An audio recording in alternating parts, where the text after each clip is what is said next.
અરે જ્ઞાન તો આત્માનું છે, એને ભૂલીને પરને જાણે એનું નામ અજ્ઞાન છે. જે સ્વરૂપ સમજ્યા વિના પામ્યો. અરે ઓલામાં ના એવું આપણે આપણા હર્ષ ને શોક ને દેહ નો ધર્મ જ્ઞાન જણાય છે. એવો મિથ્યાત્વ ભાવ અજ્ઞાનીના વચન વડે દૂર. મારા જ્ઞાનમાં રાગ જણાય છે, હર્ષ શોક દુઃખ સુખ દેહ જણાય છે. જ્યાં મિથ્યા દ્રષ્ટિ છો. દેહ મારો છે એ તો મિથ્યા દ્રષ્ટિ, પણ દેહ મને જણાય છે મારા જ્ઞાનમાં.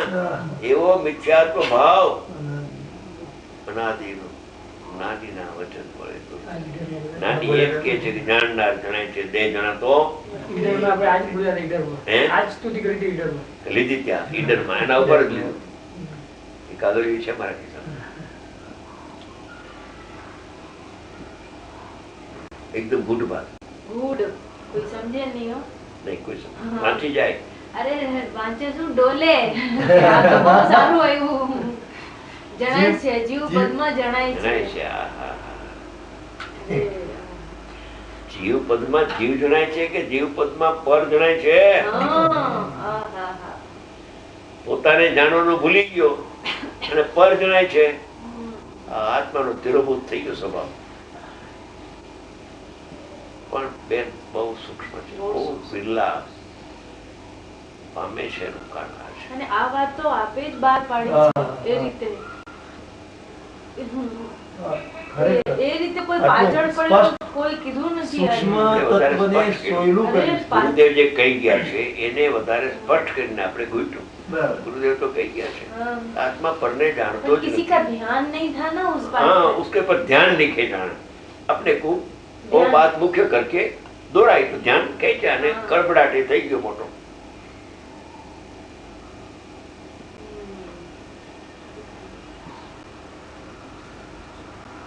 પરને હું જાણું છું કે ઇન્દ્રિય જ્ઞાન પ્રગટ થશે, અતિન્દ્રિય જ્ઞાન તો પ્રગટ નહીં થાય.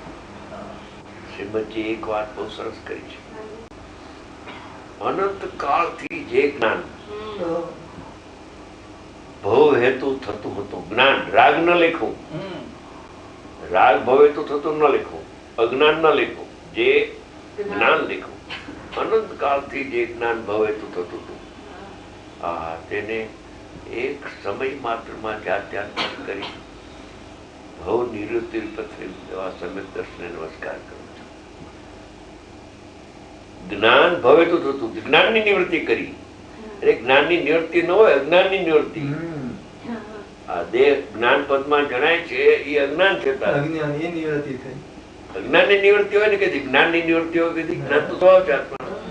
જ્ઞાનથી બંધ હોય કોઈ હોય એટલે જ્ઞાન નો ત્યાગ કરો એમ કોઈ ઉપદેશ હોય.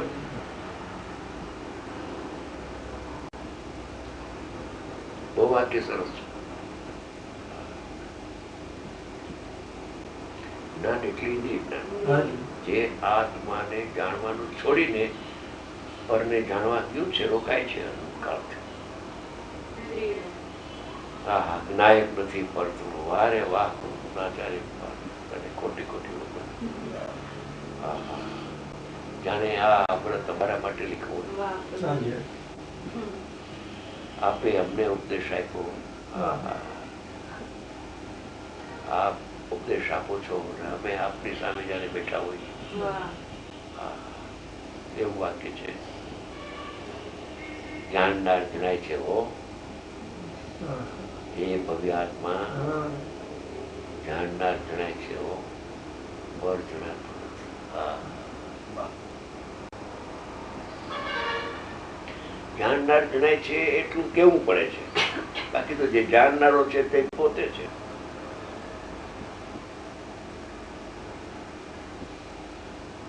આપણે 3 ગાથા બોલીએ છે ને એમાં એ જ આવે છે ને.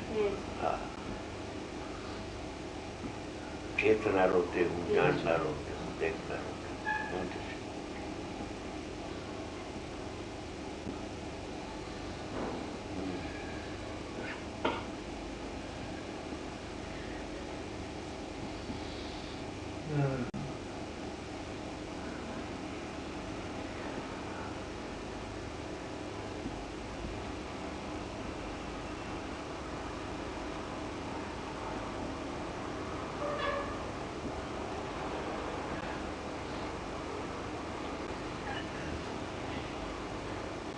પદને જાણતો નથી, જાણનાર જણાય છે, એમાં અનુભવ થાય છે.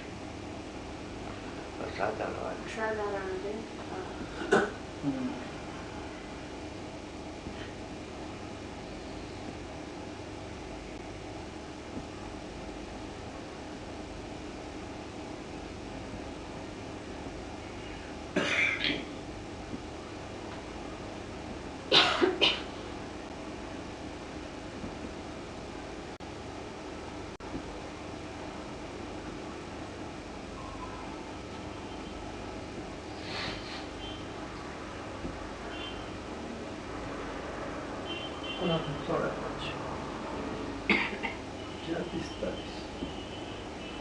થઈ ગયો સ્વાધ્યાય થઈ ગયો આપણે. સરસ. આ તો મોક્ષ કરીને અમને પણ લાભ મળી જશે. મોક્ષ થઈ જાય. બસ આ નિર્માણ કા દિન है ને.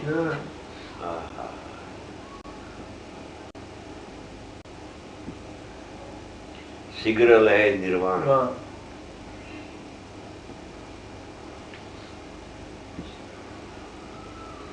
ગુરુદેવે પણ ચોખ્ખા શબ્દોમાં લખ્યું, આત્મા પરને જાણતો જ નથી, પરને જાણતો જ નથી, તો પરતર ઉપયોગ કરી વાત ક્યારે કરે?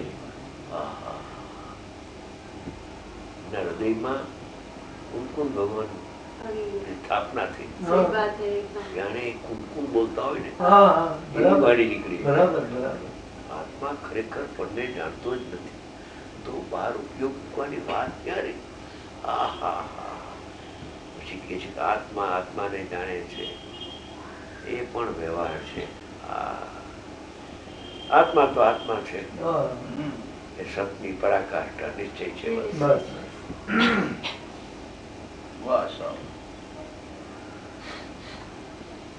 ત્રણ વાક્ય લખાય, ત્રણ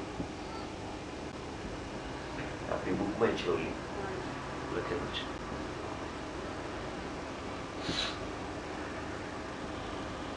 આત્મધર્મ આવ્યું.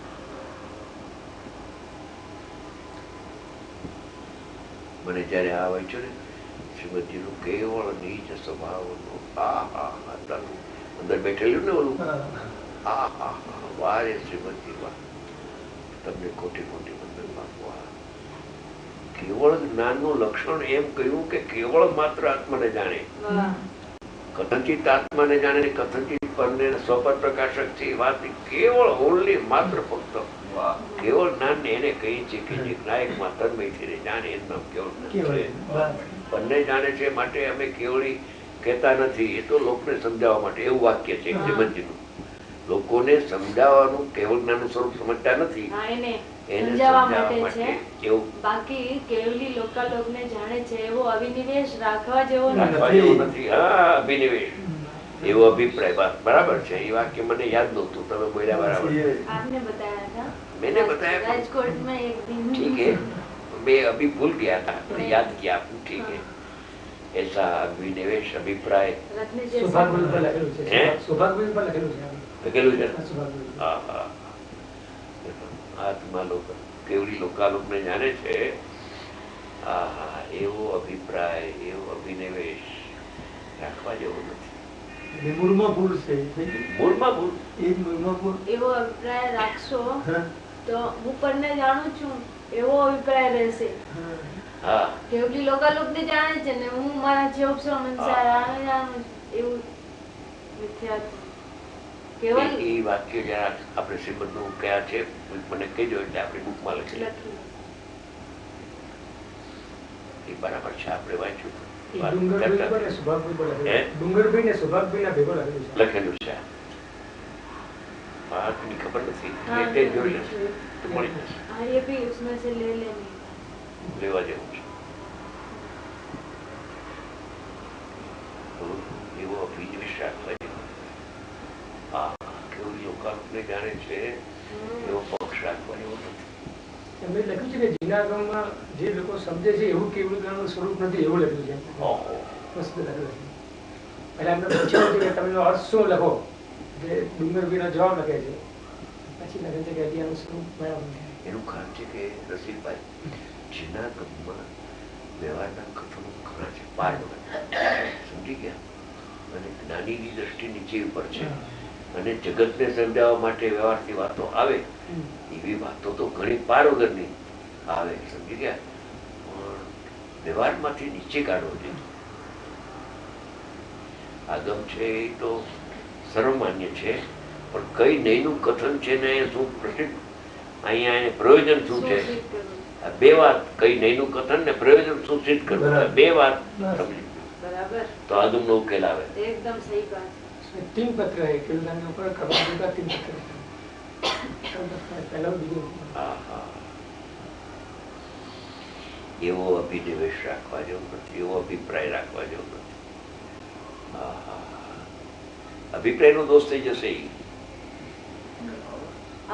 भाई इतनी सबकी एक सब ज्ञानियों की एक ही बात आती है. मैं परद्रवी को जानता हूँ, वो मिथ्या दर्शन મૂળમાં ભૂલ છે.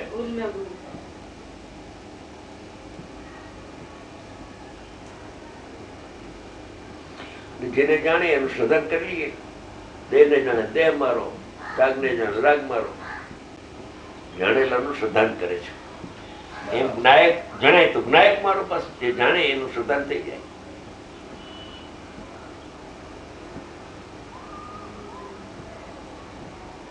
એવો અભિનિવેશ રાખવા જોઈએ. એવડી ઉપર લોકાલોકને જાણે છે. ભાઈને કીધું આવું આ દુઃખમાં તો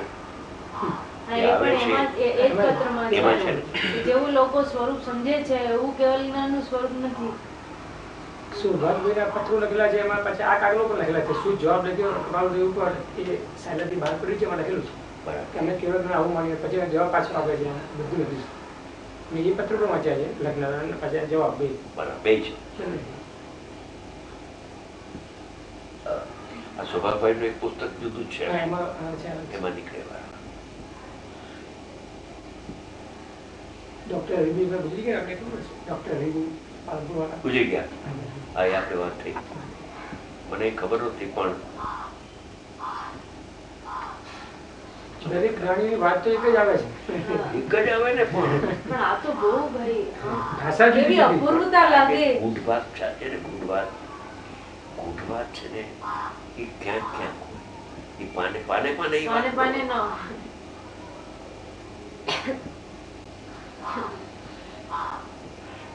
અજ્ઞાનીને સમજાવવા માટેના અનેક પ્રકારના યુક્તિ પ્રયુક્તિ સમજાવે. કરુણા છે ને, જ્ઞાનીઓને કરુણા છે. હવે એમાં એમ લખીને કે આત્મા પરને જાણતો જ નથી, બસ તારું પૂરું થઈ ગયું. વાત શું બિચારો સમજે? ભાઈ તું પરને જાણતા ઇન્દ્રિય જ્ઞાન છે, જેને જાણી છે એમાં મોહ થશે. પટે પરનું જાણવું બંધ કર તો મોહ જીતાઈ જશે. આત્માને જાણતા મોહ જીતાઈ જશે. એમ બધું વિસ્તારથી કરે ત્યારે ખબર પડે ને. કેવું તો જાણતું જ નથી, એ કેવું છે. પણ ઓલો એમાં ન સમજે. ભાઈ તું પરને જાણે જ ને, એમાં ભાઈ ઇન્દ્રિય જ્ઞાન ઉભું થયો. ઇન્દ્રિય જ્ઞાન ઉભું થાય તો શું થાય સાહેબ? કે ઇન્દ્રિય જ્ઞાન જેને જાણે એમાં મોહ મમતા થયા વિના ત્યારે સાહેબ શું કરવું? કે હું પરને જાણતો નથી એમ લે. પછી શું કરવું? કે જાણનાર જણાય છે એમ લે. એમ લાંબુ લાંબુ સમજાવે છે, સમજે. ત્યાંની જ આપણી વાત છે. એ તો બધા પ્રકાર દરેકની શૈલી પણ જુદી જુદી હોય છે. શૈલી જુદી હોય છે. એ જાતના શોભ શબ્દી જાતનો ઉદય ભાવ શબ્દની રચના આવા જેવા આવે. સમજનારા પણ એવું એવા હોવા જોઈએ. એવા હોય. ખરેખર તો શું છે રસિકભાઈ, એવો કુદરતી એક મેળ છે. જ્ઞાનીની એમ નથી કે આને કહું નાને ન કહું, એવું ન હોય. પણ જે પ્રકારની સામાજિક યોગ્યતા હોય એ જ પ્રકારે વાણી નીકળે. એ જેવો પત્ર હોય એવો જ ઉત્તર આવે. એક વાર ગુરુદેવે કહ્યું હતું, એક બહુ સમજવા જેવી વાત છે, કે જેવો પ્રશ્ન કરે એવો ઉત્તર ટૂંકોમાં આપી દે. કે સ્ફટિકમણીની સામે લાલ ફૂલ હોય તે સ્ફટિકમણી કેવું લાગે? એટલે એનો પ્રશ્ન એવો હતો કે જાણે લાલ હોય, એટલે કે વખતે લાલ લાગે એમ કહી દે. એનું લાંબુ નહીં, બિલકુલ કહેવાનો મારો આ સહી છે. શ્રીમદની આ શૈલી હતી કૃપાળદેવની કે જેવી યોગ્યતા સમાજની હોય, જેવો પ્રશ્ન હોય એટલું જ પીરસે બસ.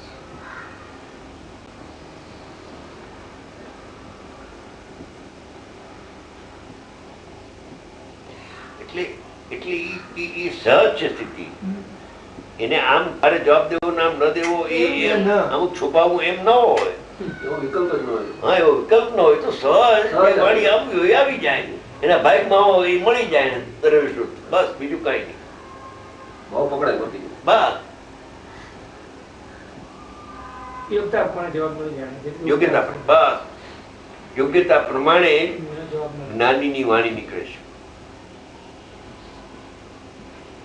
યોગ્યતા પ્રમાણે